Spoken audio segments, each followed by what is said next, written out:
Ahojte, vítajte v obci Sokoľ. Volám sa Johana Kurúcová a dnes vás prevediem našou obcou. Obec Sokoľ leží na východnom Slovensku, približne 13 km severne od okresného a krajského mesta Košice. Podľa územnosprávneho členenia patrí do okresu Košice okolie. Katastrálne územie obce susedí s katastrami obcí Čermeľ, Kavečany, Kostolany nad Hornádom, Kysak, Malá Vieska, Trebejov a Veľká Lodina.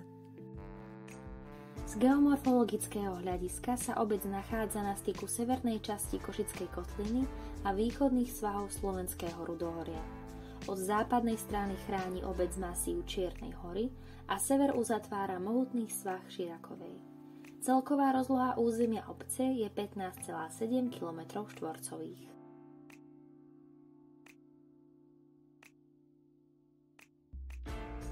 Sokoľ leží na pravom brehu rieky Hornád. Cez obec preteká Uhrinčiansky potok, Strašný jarek a Malinový jarek, ktoré ústia do rieky Hornád. Najnižší bod katastra má nadmorskú výšku cca 220 metrov v údolí Hornádu a najvyšší dosahuje na kóte prielohy 788 metrov nad morom. Obec Sokoľ má 1259 obyvateľov, prevažne rímskokatolíckeho vierovyznania a všetci slovenskej národnosti. Hustota obyvateľstva je 80 osôb na kilometr štvorcový. Občianska vybavenosť je umiestnená v centrálnej časti obce. Tu je obecný úrad s kultúrnym domom, hasičská zbrojnica, škôlka a potraviny. K vybaveniu obce patrí aj futbalové, betónové, multifunkčné a detské ihrisko. Mimo obce sa vyvinula osada Uhrinč, ktorá sa neskôr obalila rekreačnými chatami a záhradnými domčekmi. V údolí potoka Uhrinč je niekoľko súkromných chát a rekreačný a výskumný areál UVL Košice, známy ako Chata veterinár.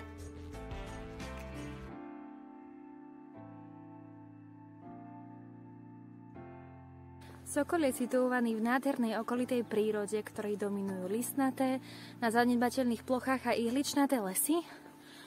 No a sokoľské kopce vedia dať niekedy naozaj poriadne zabrať, avšak k väčšine obľúbených turistických miest vedie táto asfaltka,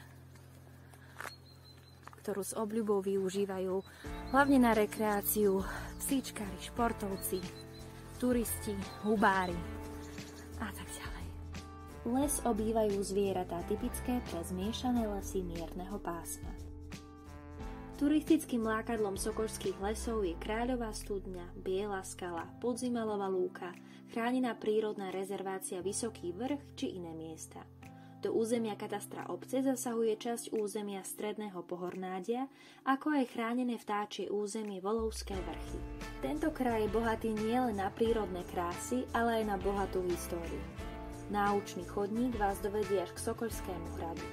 Asi 7 km západným smerom od obce Sokoľ sa nachádza nenápadný vršok zvaný Hrádek, kde sú ešte aj dnes viditeľné zvýšky muriva s architektonickými detailami stredovekého hradu. Sokoľský hrad svojou typológiou, dispozíciou a architektonickou úrovňou patrí medzi hrady postavené v druhej polovici 13. storočia. Pod hradom sa nachádza hradná jaskyňa, ktorej dĺžka je okolo 27 metrov. Jedná sa o kombinovanú dutinu umelo vytvorenej štôlne a jaskyne smerujúce približne do stredu hradu, ktorá slúžila ako pivnica. História obce je úzko spätá s dejinami osídlenia Hornádskej doliny.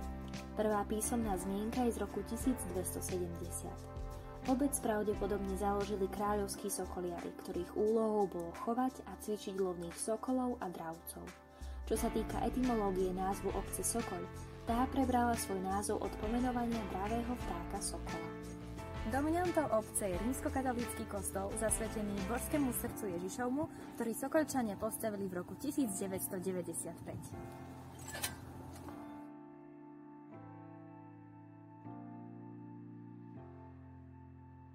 Sokoľ je z cirkevnoprávneho hľadiska filiálnou obcou rímskokatolíckej farnosti Kostolany nad Hornádom. Medzi pamätihodnosti obce patrí zvonica, ktorá sa nachádza uprostred dediny. Ľudovou rečou je severoabovské nárečie. Tradičné krojové oblečenie sa vytratilo, staré zvyky zanikli a udržujú sa len umelo. Sokol si z okolitých obcí udržal tradíciu hrania ochotníckeho divadla najdlhšie. Prvé sa odohralo v roku 1929. V súčasnosti funguje pod vedením Vladimíra Franku solo Sokolské divadlo dospelých a detské divadlo Divadielko Červienka, ktorého tradíciu začala pred 20 rokmi pani učiteľka Valéria Kurcová. Dôkazom atraktívnosti lokality je množstvo rekreačných a záhradných chát v okolí celej obce a neutíchajúci záujem o pozemky na výstavbu rodinných domov. Viac informácií a všetky aktuality o našej obci nájdete na internetovej stránke www.obecSokol.sk. Deň v Sokoli s nám pomaly končí, ja dúfam, že sa vám moje video páčilo a budem sa tešiť, ak prídete našu obec navštíviť aj osobne.